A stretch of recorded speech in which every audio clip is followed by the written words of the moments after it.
Hey everyone, today we have a story of persecution and prayer.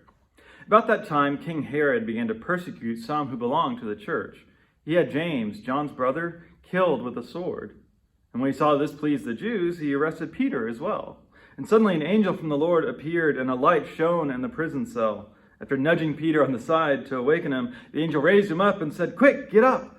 The chains fell from his wrists. Realizing this, Peter made his way to Mary's house. Many believers had gathered there and were praying. When Peter knocked at the outer gate, a female servant named Rhoda went to answer. She was so overcome with joy when she heard Peter's voice that she didn't open the gate. Instead, she ran back and announced that Peter was standing at the gate.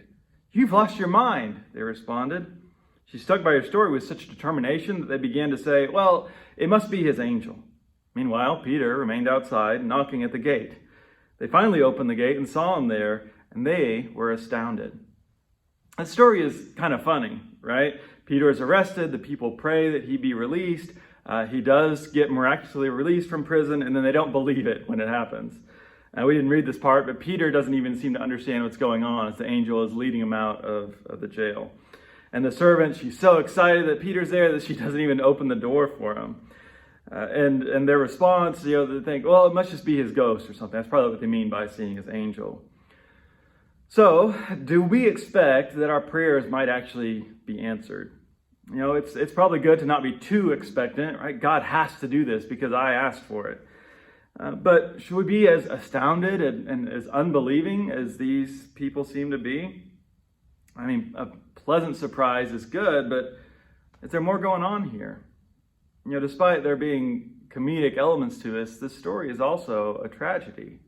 It begins with the death of James, one of Peter's closest friends, one of Jesus' inner circle, right? Peter, James, and John. James has been killed, and then Peter is thrown in prison by the same horrible king. So what do you think this community is thinking? How are they processing this? Right? They're probably worried, what if we lose them both? Who's next? Grief makes hope hard.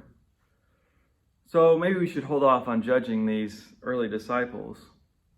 We can acknowledge that it's hard. We can have hard questions, and we can still pray.